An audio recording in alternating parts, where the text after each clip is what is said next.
Hi guys! Do you ever hear about leasing? If you never hear about leasing, now I will explain about leasing, especially definition of leasing. Leasing is a form of asset rental such as vehicles, machinery, or property in the context of financial institutions, where the lessee obtains the right to use the assets from the lessor for a certain period of time in exchange for periodic payments.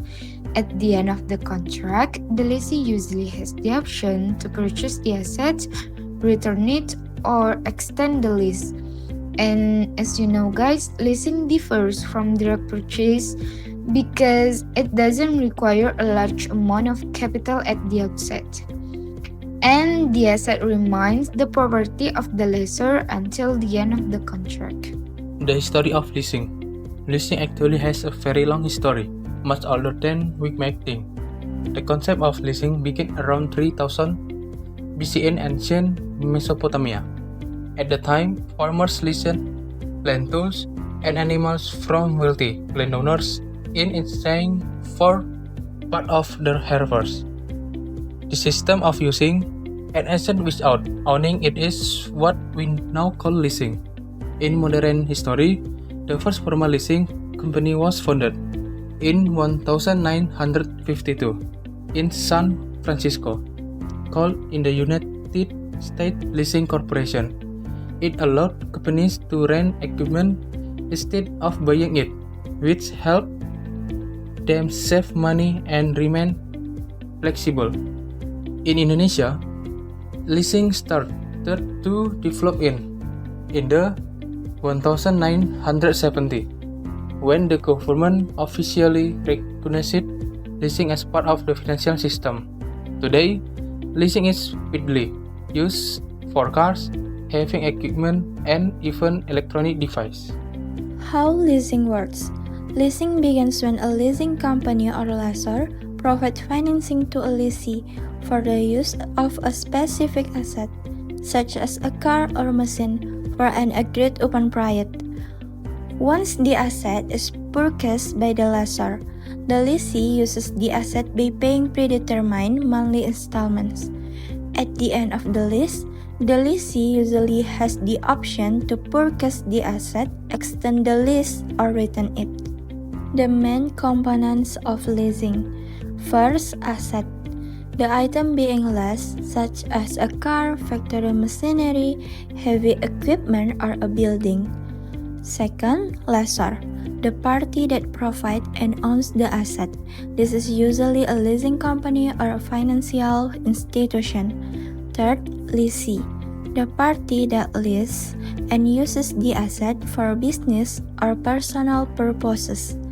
4. Leasing contract, a written agreement that outlines all terms of the lease, including the lease period, payment schedule, responsibilities of each party, and any end of terms option.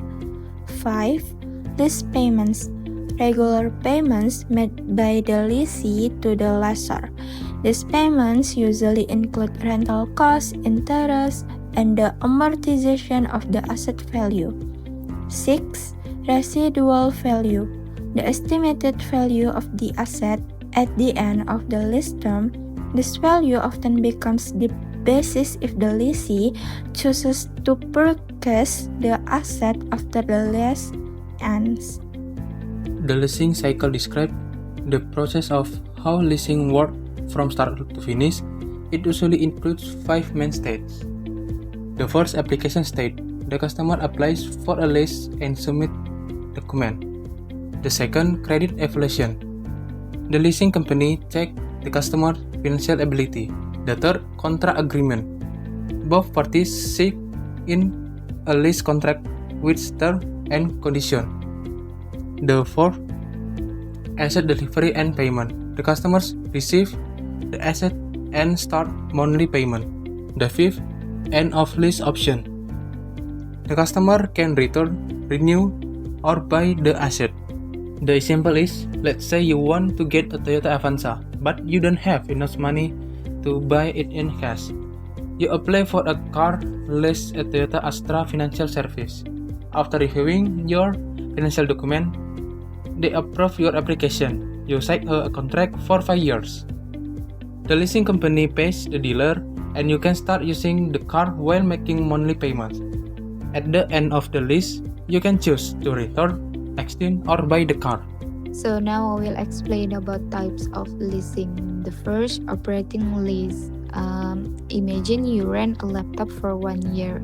After the year ends, you return it and you don't have to buy it. That's called an operating lease. It's a short-term lease, usually less than 75% of the asset's useful life. It's great for things that get outdated quickly, like computers or vehicles, and have benefits like a very flexible, easy to upgrade to new equipment, and lower cost because you're only paying for the time you use it. And the second, finance lease or capital lease. Now imagine you rent a machine for 5 years, and when the contract ends, you can buy the machines.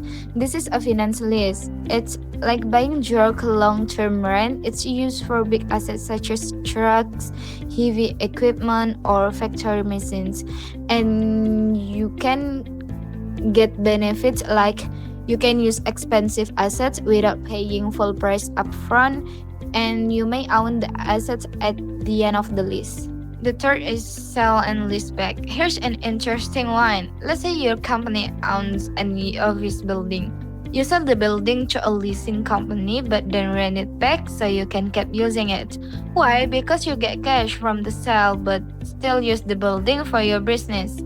And used for companies that need quick cash but don't want to lose their facilities. And the fourth is leverage lease. This one is more complex. Imagine leasing a plane and it's very expensive, right? So the leasing company doesn't pay for everything itself. They bring in investor or banks to help finance it. So there are three parties. The lessor or leasing company, the lessee or user, and the lender of investor.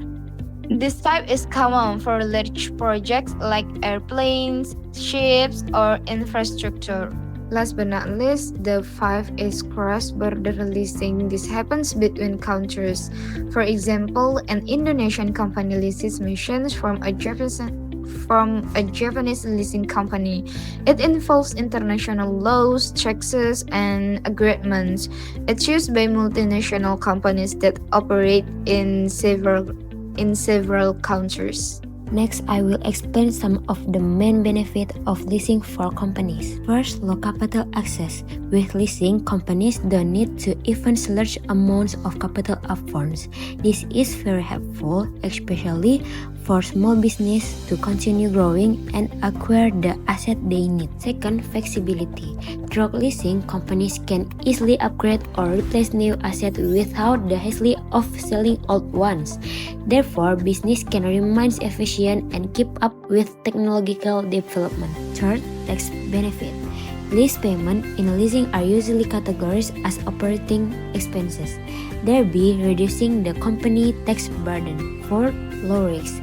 In leasing, the lessor bears the risk of asset ownership, such as depreciation or damage. This allows the lease to focus entirely on using the asset for business activities. And finally, capital conservation. Leasing helps company maintain liquidity or the availability of funds, so capital can be used for the others, more strategic investment. Conclusion: leasing is an effective financial instrument for accessing access without the burden of full ownership. With a long history, ranging from simple leases to complex products, track components such as contract and payment tails. Leasing helps business and individuals manage capital. With various types and benefits, choosing a right lease requires evaluating needs a quote. Overall, leasing promotes economic growth by facilitating easier investment.